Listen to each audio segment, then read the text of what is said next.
Is this the beginning of the end for the Joe Rogan podcast? That's what we're going to be talking about in today's video. What's happening, guys? Good morning. You guys have tuned into Rules for Rebels. I got a few minutes to kill here on my way to grab my Dunkin' Donuts, so I figured we'd knock out a quick video. You guys probably remember, I don't know if it was last winter or maybe early in the spring, Joe Rogan announced he had, I don't want to say sold his podcast to Spotify, but he had licensed his podcast with Spotify. Joe Rogan is the largest podcast in the world, or I should say the Joe Rogan Experience is the largest podcast in the world. Hundreds of millions of viewers. It's kind of become like a cultural thing. Like when you think podcasts, you think Joe Rogan. So anyhow, Joe Rogan sells his podcast to Spotify, or licenses podcast with Spotify for $100 million. Way back when that happened, we did a video about it. That was kind of a big deal, kind of a big story. And one of the cool things to come out of that myself and a lot of kind of entrepreneur channels had picked up on is like, what's kind of cool is, even though Joe Rogan had a career on news radio and stuff, at the end of the day, he's kind of an average dude who started a podcast in his extra bedroom, and it grew to the level of, $100 million. That's like pretty crazy. And it kind of gives everybody hope that, like, if Joe Rogan can get $100 million, there might be a pretty good chunk of pie out there for you. And, maybe it kind of elevates the rates at which people are willing to pay for podcast advertising. It just kind of elevates the whole world of podcasting as a whole. Rising tide raises all ships, or whatever. So back when it happened, a couple of things. A lot of people were kind of worried that Joe Rogan was selling out, or that the show was going to be kind of like neutered or toned down.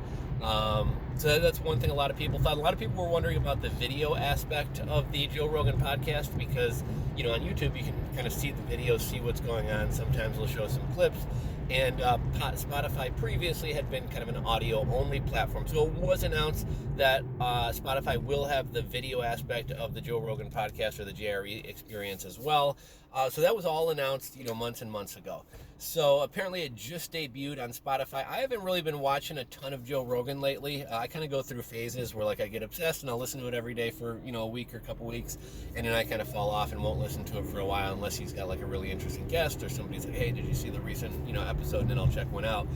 So I haven't watched in a while. I guess the JRE experience just debuted on Spotify the other day. The first guest was Duncan Trussell. I was kind of surprised about the guest choice. I get that Joe kind of started like hanging out and talking and shooting the shit with his, martial arts / comedian buddies. And there's some funny things. It's kind of cool seeing Joe hang out with his friends and just kind of, shoot the shit or whatever. But like, those are probably my least favorite episodes. When he's got like Eddie Bravo or the other MMA guy on there, or his comedian friends. Duncan Trussell is kind of a cool guy. He's got one particular episode I really like, where he and Joe Rogan were talking about, kind of like self-improvement and personal development and starting a business, and find something that you love to do and pour yourself into it and do a little bit more every day and watch that thing grow and water. And they had a real cool episode. If any of you guys ever watched like inspirational video compilations and things like that, you've probably seen the one I'm talking about. Anyhow, Duncan Trussell was his first guest. I was kind of surprised that he picked him, with so many of the high-profile guests that he's had. But the one interesting thing, and one aspect of this that's kind of making news, is a lot of episodes were suspiciously kind of missing. A lot of the news articles about this have discussed a lot of the alt-right guests have been missing. People like Jordan Peterson. I think there was an episode with Jordan Peterson's daughter missing. Sargon of Akkad. Alex Jones. And I get, YouTube, Spotify, Silicon Valley kind of like hates conservatives or right-wingers or whatever else. So not super surprised by that. But there was also an episode with Tommy Chong that was missing, which was kind of weird. And then also the episodes with Chris D'Elia. Chris D'Elia, I think, got caught up, texting underage girls or something like that. So the episodes with Chris D'Elia were not present there. And then also the episode that caused a bunch of controversy for Joe Rogan, where Joey Diaz was talking about like coercing a female comedian into giving him a blowjay. That episode was missing as well. So a lot of people said, was this just an oversight?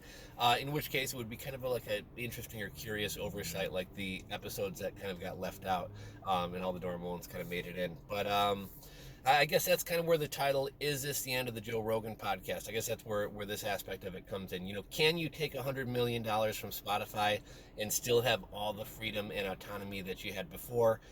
Even if Spotify hasn't directly told Joe Rogan, you can't have this guest on, or you can't say this word, or you can't do that. The fact that these episodes weren't aired kind of sends a message, or kind of sets a tone in terms of like what's acceptable and what's not. And at the very least, I imagine it has to be kind of playing in the back of Joe Rogan's head, making maybe his guest selections or things he says a little bit less edgy. Maybe he bites his tongue a little bit more. Curious to hear your guys' thoughts on this. Drop a comment in the comment section below. If you enjoyed this video, give it a thumbs up. If you're not subscribed, hit that subscribe button below. And I'm about to grab my Dunkin' Donuts, so I will catch you guys on the next one.